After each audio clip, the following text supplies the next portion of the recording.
Hello there. Let's see, another Kerbal Space Program video. Sorry if I sound a little frustrated. I just got finished recording an entire video, 30 minutes long, only to realize OBS completely recorded it in the wrong resolution. I just got my first 4K monitor, but it's only on the left-hand monitor, and I have OBS running on my 1440p monitor on the right, and for some reason it only took half the screen. So yeah, that was really annoying. So I am going to try and re-record to the best of my ability. But obviously I'm not going to be able to do word for word what I did before. So just be patient. Well, I shouldn't be asking my viewers to be patient. That sounds rude. Anyway, just hang in there. We're gonna have a video today. It's just gonna take some time. Anyway, so I want to follow up on the previous video I did with the Minuteman 3 replica, and I want to show you guys how that thing flies and give you some more information on it. And I want to show you some other projects I've been working on outside of the Minuteman, the ICBM project, including some aircraft I've been working on. I like building aircraft replicas in this game. In fact, I tend not to go to space very much. Surprisingly, in Kerbal Space Program, I mostly build aircraft, as you can probably see in my loading screens. I have gone to the Mun, as you saw that little Mun base I had. But I build a lot of aircraft replicas, like this helicopter you can see in the loading screen right now. Yeah, so we're gonna see some aircraft. We're gonna see the Minutemen project, as well as the upcoming Peacekeeper missile I've been working on, which uses the same W-87 replica warheads as the Minuteman 3, but it has, well, the real life counterpart has 10. I can only fit 9, but it has 9 of them, which is quite a bit, 3 times as many. So, yeah, here we go. Just give it a second to load. Hello. Here we go. You gotta love the visual effects despite the lag it causes sometimes. Come on. There we go. Parallax continued. Volumetric clouds. Stock water or stock. Ugh, stock waterfall effects. I don't need to list all the visual mods. I'll list them in the description. I think I might as well just provide uh, a CKAN profile because it'll make things a lot easier. So yeah, check out the KSC. Despite the planes I build, I do like having a ton of launch pads for my rocket projects, which I've actually been working on recently. Finally, I've been getting the rockets. There is another KSC extended CKAN mod that adds like a ton of runways. I kind of want that, but you can only have one or the other. So that's kind of a slight issue. So this is the Minuteman that you saw in the previous video. Now I do have a version that you can see right there that is launched from a massive silo that's fully functional and looks like the real thing. It has over 700 parts and takes like 5 minutes to load, and I will not be lying if I said I have selected the entire silo with 4 times symmetry and completely crashed the game multiple times while trying to record a video. So that's when I decided, for the purposes of recording videos and showing this off, I am just going to use this version. Anyway, let's get started. So we are going to start by launching from the Desert airfield, which is a good distance away to the west of the KSC as well as to the south. So we are going to point east and north slightly when we launch this thing. Keep in mind this is also my first video in 4K, so I'm not entirely sure how well this is going to upload to YouTube by the time I post this. but I will do the best I can to keep it as 4K. Also, do let me know if my mic is too loud. I might reduce my mic volume slightly. Let me try that really quick. That... Mm, that... No, it's still a little loud. That better? I just want to make sure I'm not, like, ear raping everybody. I'll leave it there. Okay, so let's get this thing going. So we want to open the upper clamp, retract, retract, and we are off. Now I'm using a mod called Trajectories, which allows you to see, well, the trajectory of your craft, which is really useful for building things like ICBMs, because eyeballing it is basically impossible. So yeah, that shows if I were to cut the engines now, kind of where I would land. And we are already supersonic. When it gets quiet like that, that means we've gone supersonic, because if I move the camera behind the shot cone, you get a sonic boom and the normal sound, which is pretty cool. That's due to rocket sound effects enhancement. I believe it's this mod right here, rocket sound enhancement. Yeah, which is pretty cool. Anyway, so the first stage on this thing is really just there to get us altitude. The second stage is where we begin our gravity turn and really begin moving sideways. Now, you want to make sure when you come back, you're coming at a sufficiently steep angle so that the MIRVs don't just skip off the atmosphere. The only problem with that is that you have to gain a lot of altitude to do that. So when you separate the second stage, keep it pointed above the horizon enough that you are still gaining altitude. Now, I'm going to disable this and enable this. That way we have a nice clear view of the KSC.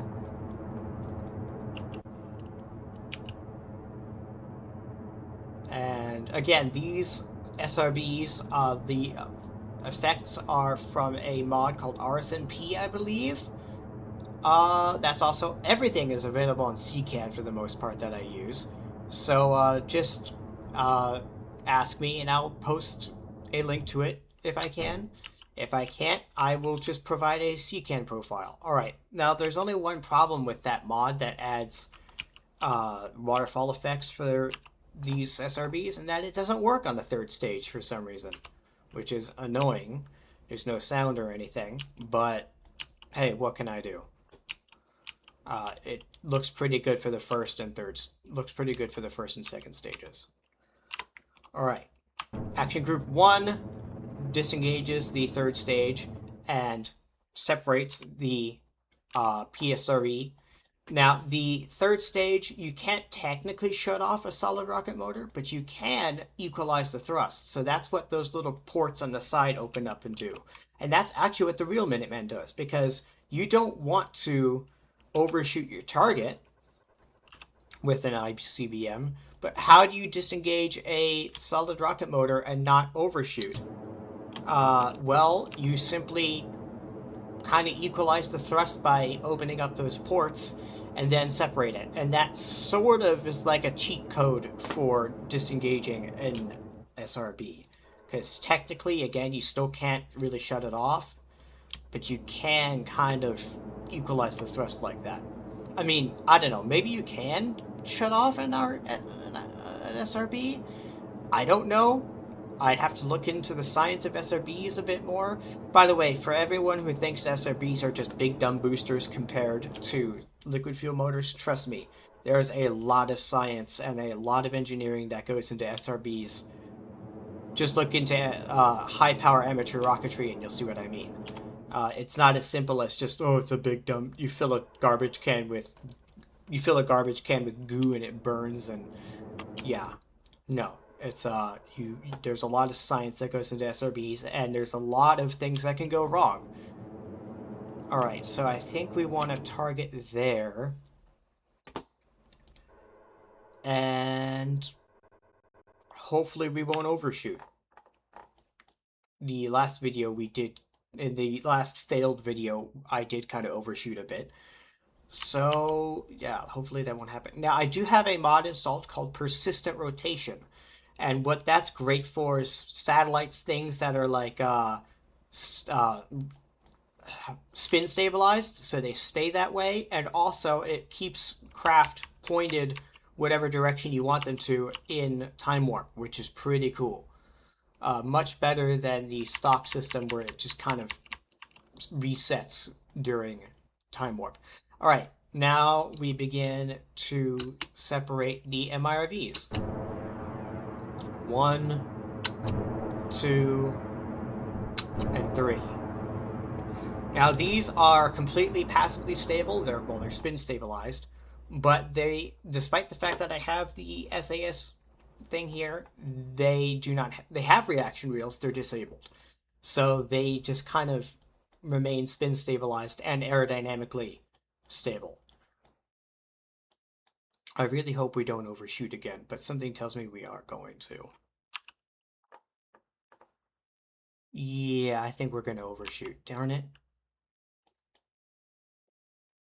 I still don't understand how sometimes I manage to get it point blank, like super accurate, and then sometimes I overshoot a lot. It's annoying. I wish there was a... I think I just didn't gain quite enough altitude to come in at a sufficiently steep angle.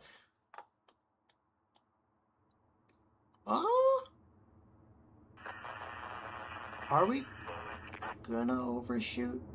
I'm not sure. Anyway, here we come. Now, these things absolutely book it through the atmosphere. Like the real thing. Okay, we're really gonna overshoot, I think. These things absolutely book it through the atmosphere. We are still traveling really fast, at least in Kerbal Space Program. Oh, crap. I just realized. Darn it. I forgot to turn re-entry effects down to 80%, because that is something that happens with these. When you scale down the parts in these nose cones for these MIRVs, you suffer a severe heat tolerance penalty when you scale down parts like this. Crap. Well, we're gonna start again.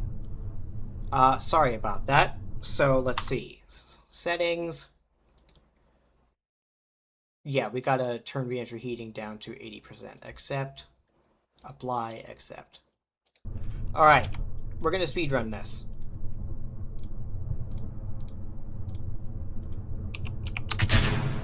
Alright, sorry for you guys having to watch this again. Hopefully you don't mind. I don't feel like restarting the whole OBS program and everything. And getting that to work again, because that was a pain. So we're just gonna try and speedrun this as best we can.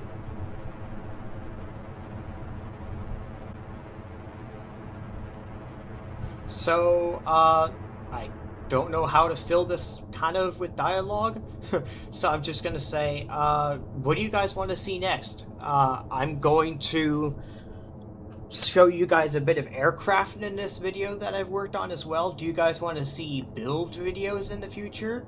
Do you guys want to see more flying? Do you guys want to see more of my ICBM program? Do you guys want to see more aircraft like I'm going to show you later in the video? Do tell me. Please, I want to know, I want to hear from you guys what you guys want to see. Please leave comments.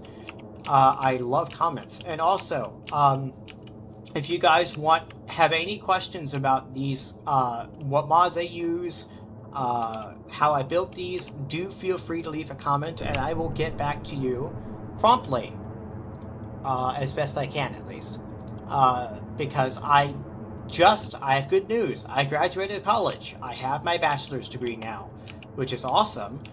And I also have a career type job coming up, which is also awesome. The only problem is I am not going to have all the time in the world like I did before. Well, like I did a little bit before. I still didn't have all the time in the world, but I'm going to have even less time now that I'm going to have a full-time job, technical writing, which is pretty awesome. 40K a year starting, which, well, for California, that's not great. It costs 30K of that just to live where I live. But still, that's just starting. And as a paid internship, imagine what I'll be getting after becoming a full-time employee, which is going to be friggin' awesome. Now, okay, third stage, again with the mod, I already told you guys that, never mind. Yeah, the waterfall effects don't work on the third stage. But yeah, so good news for me, IRL.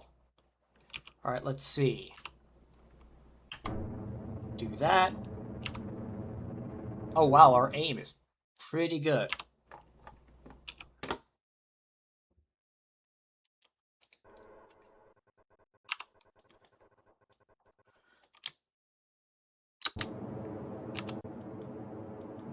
Alright, post boost flight.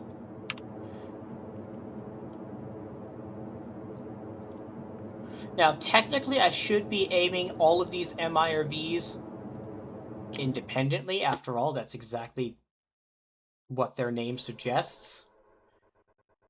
However, because of the fact that unless you have something like physics range extender enabled, as long as they're in the atmosphere, they will despawn if you're a good distance away, which means that, yeah, unless you plan on only using one of the MIRVs to target something, you're really not going to be able to target 3 different things independently because they will despawn in the atmosphere, as far as I know. So,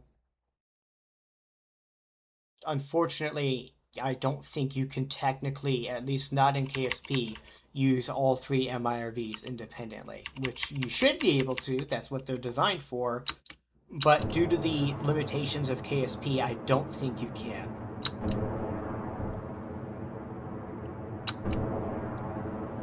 So we're just going to kind of cluster launch them. Now, let me just verify really quick. I want to make sure... Okay, 80%. Good.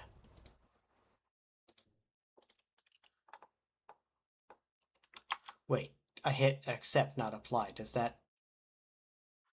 Accept, apply, accept. Just want to make sure. Don't want to have to do it a third time. That would be really bad for you guys. I already feel bad that I'm making you watch this a second time.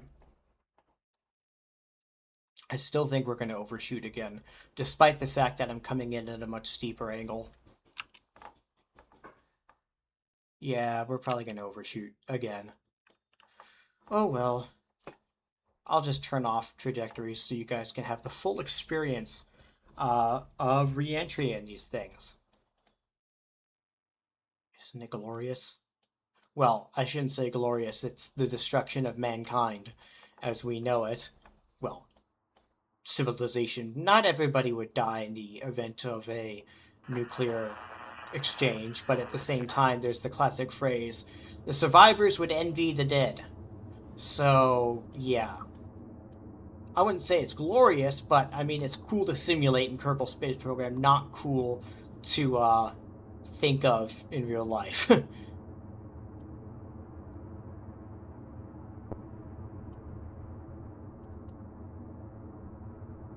And yeah, notice how these things, when they're hypersonic, they are completely passively stable.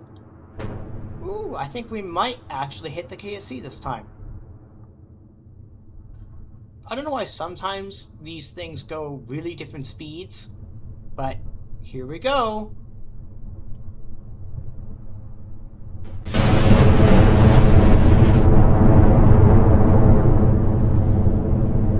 Now, again, because of the fact that you'll see in the next scene of the video, because of the fact that I had to do this using conventional explosives, there is no nice flash, no nice nuke effects, no mushroom clouds, which is unfortunate, but it's the best that I can do with what I've got. So let me show you really quick how I built this thing. Once the game loads.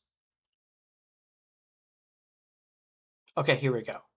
So, by the way, this launch pad is thanks to modular launch pads. I will also provide any help anyone wants to know where to get these. Everything's available on CKAN.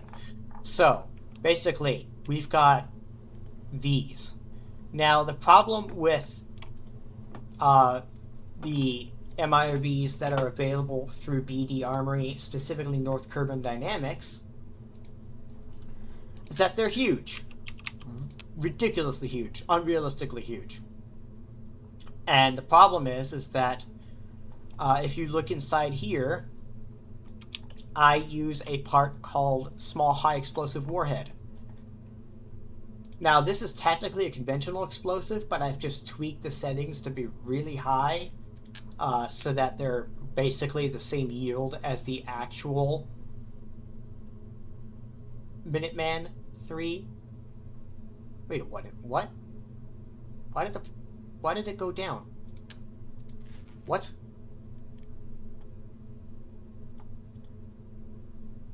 Why are these different? Huh. I gotta fix that. Well, anyway, yeah, I tweaked the settings to basically give them the same yield as the actual W87, which is surprisingly not classified. Okay, so the main issue is this. You can take this, you can scale it however much you want. This, you can't scale. I've tried. And also, for some reason, it will not work. I've contacted the developer of BD Armory Extended, the creator of this part. They have yet to get back to me. I don't know why this doesn't work. It just doesn't. And unlike these, which are small, you cannot scale this at all. There's no way to scale it. So I ended up creating these, which are fully custom made. Now, let me show you my next project in the ICBM project I've been working on. This is the Peacekeeper, which is basically the better version of the Minuteman. It is famous for having the world's most accurate inertial guidance system. Literally, they targeted from Vandenberg Air Force Base on the west coast of the United States to Kwajalein Atoll, like the islands in the Pacific, and they managed to target each MIRV into a pocket the size of like 6 meter by 6 meter squared and hit it from that far away, which is pretty crazy. So, yeah. All with inertial guidance, by the way. No, this is before semiconductor technology. This is back in the 70s, so. Now, the real Peacekeeper holds 10, but using the same MIRVs I put on the Minuteman, which is actually the same MIRVs the Peacekeeper has, I was only able to fit 9, which is, I mean, not correct, but at the same time not bad. So the difficulty was actually spacing these apart enough that they don't clip into each other upon deployment and explode. So again, let me know in the comments if you want to see videos on this project as it becomes developed. Now, let me show you guys what I've been working with aircraft-wise, because this is what I do most of in Kerbal Space Program. I know, I don't go to space in Kerbal Space Program. It's kind of weird. I mostly build aircraft, as you will see in just a moment.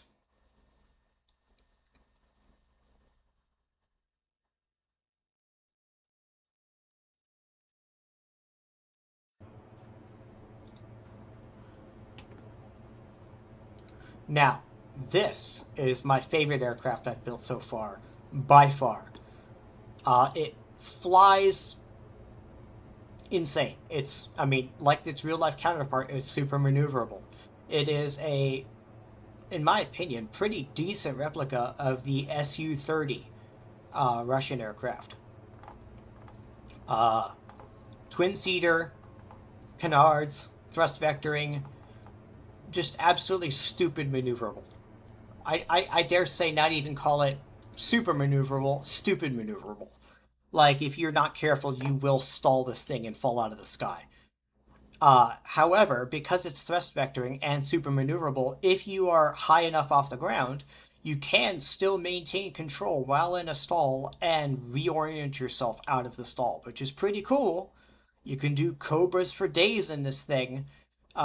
You just have to be careful with how close to the ground you do it because it takes altitude to do one of those maneuvers. You inherently lose altitude when you stall like that. But anyway, let's give this thing a fly.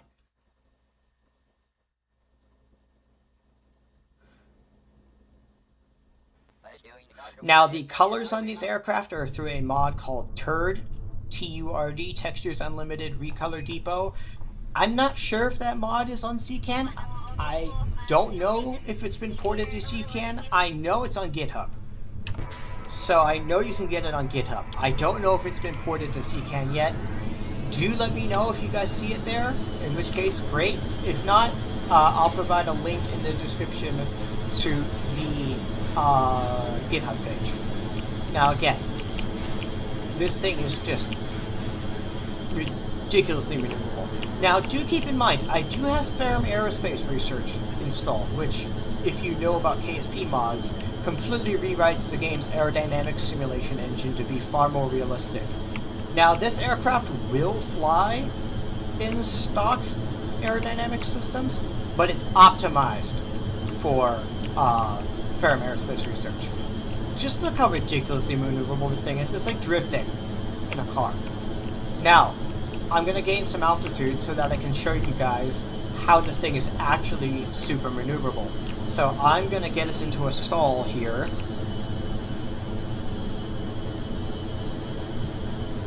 There's a stall.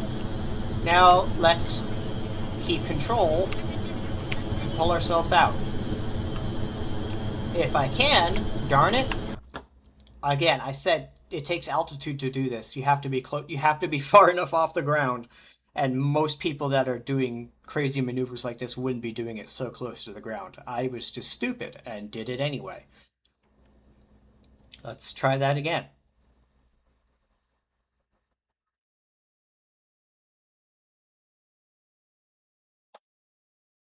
Hello, you gonna load?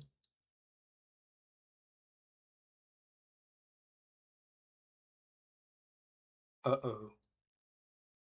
Do not crash on me mid-video. Please. Okay, good. Sometimes the game has a tendency to just completely crash to desktop randomly. It sucks when it does that. I don't know why. I mean, I do know why. I have like 50 mods installed. But I'm running a really powerful computer, so I still don't quite understand why it does that.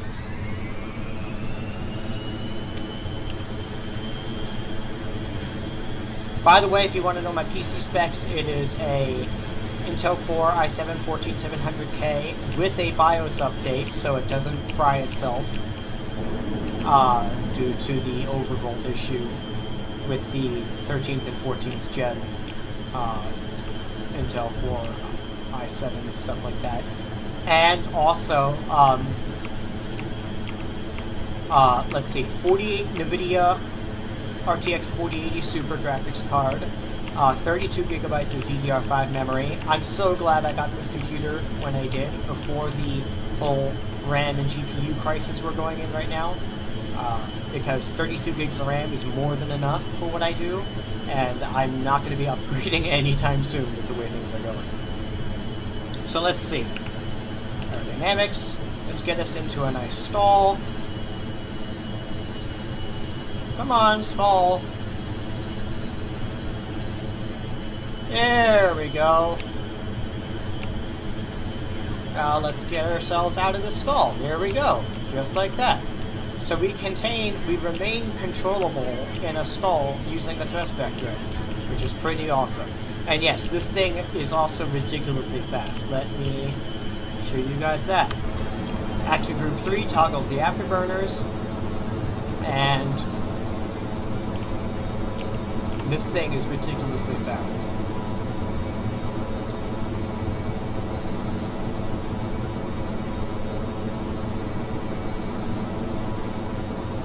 There we go. Mod is called Shock Cone, by the way. I think it's available on CKAN. And again, rocket sound enhancement. This mod. That's so cool. Sonic boom. And the sound is muffled when you're ahead of the shock cone, which makes sense because you're traveling faster than the sound. Now, let's slow down. Now, one thing that Ferrum Aerospace Research does, you'll notice, is that it makes it rather difficult to slow down because unlike craft in stock KSP, this thing produces very little drag, which is realistic. You don't want your aircraft producing a whole lot of drag, but at the same time, that also means that it's a lot harder to slow down than in stock KSP, which is realistic. That's why I gave this thing a giant air brake, and you'll notice when I land, I also gave this thing a drogue chute. So let's just turn us around. Oh, by the way, we do have an IVA. I wish there was a way to get raster prop monitor to work with this, but sadly, the raster prop monitor mods that add raster prop monitor to Airplane Plus do not work for this particular cockpit, and at the same time, they're also rather incomplete and buggy. So I must say, as fun as it is to get raster prop monitor for Airplane Plus, it's not the best idea to do right away, because until those mods get better developed, I can't provide a recommendation just yet. Unless you want to work with like really janky, incomplete stuff, fine by me. Just if you don't want to work with bugs or have random game crashes, I would recommend just sticking with the stock interiors for Airplane Plus. So let's see. Let's lower the flaps. Let's try to slow down a bit.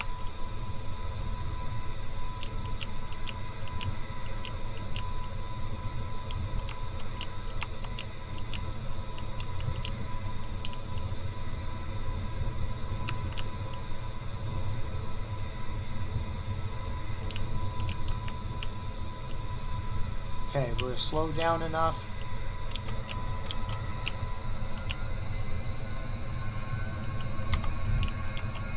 That should give us a little bit of throttle.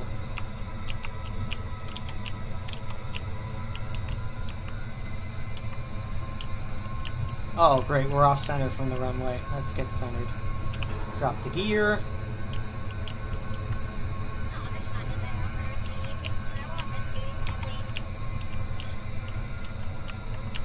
And again, we will use that drogue chute. Now you see those 4 lights? Those are called PAPI lights. Real airports use those. Basically 2 white lights and 2 red lights means you're on a good glide slope. 4 red, 3 red means you're too low. All white means you're too high. Okay. Deploy the drogue chute and get the brakes on. Turn the brakes up.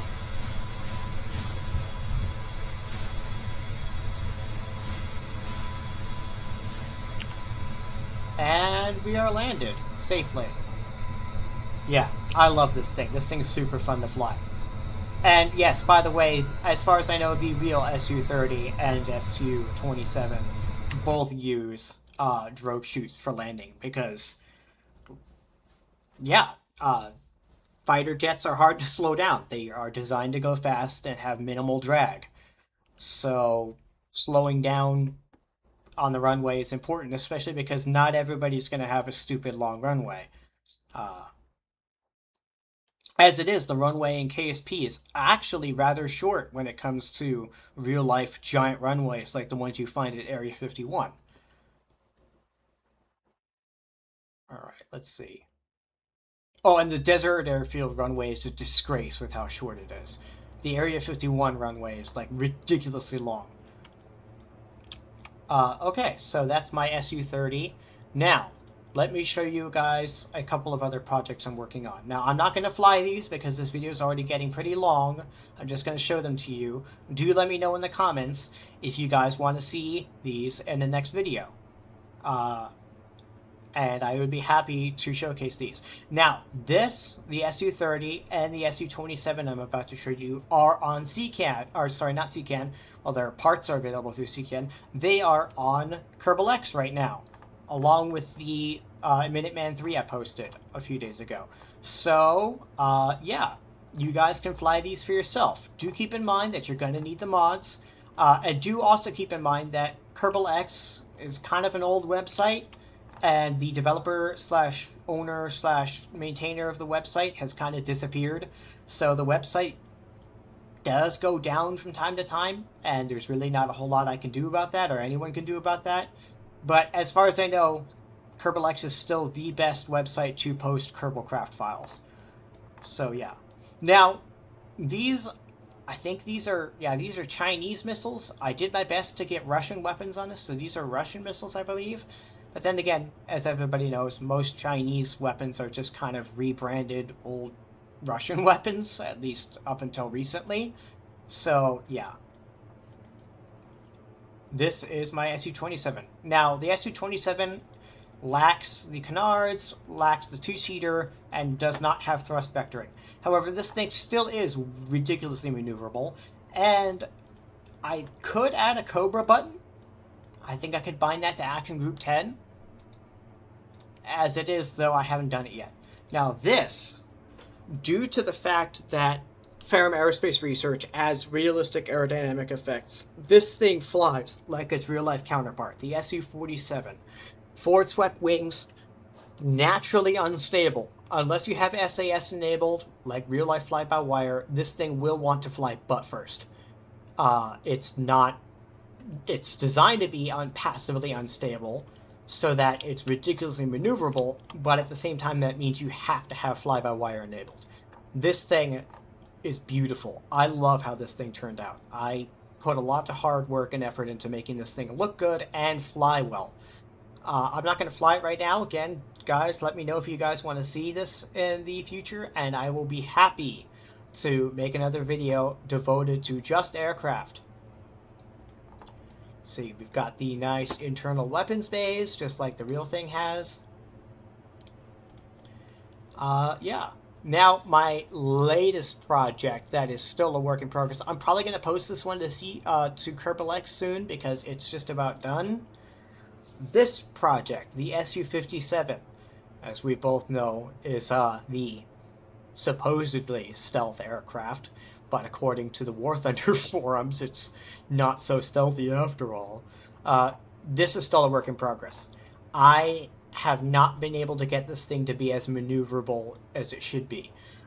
It still does not want to have great pitch authority for some reason. So I don't know what I'm going to do about that, but until that's fixed, I'm not going to post this thing on Kerbal X. Unless you guys want to help fix my problem, in which case I'll post it, you guys fix it, and let me know in the comments how you fixed it. Or send me the craft file, in which case that would be awesome. Do let me know if you guys are open to improving my designs for me. But anyway, yeah, this is my Su-57 replica. Now, getting that really weird pancake flat shape that the Su-57 has is really difficult in Kerbal Space Program, but I think I did the best I could. God, this thing just looks gorgeous so far. Yeah.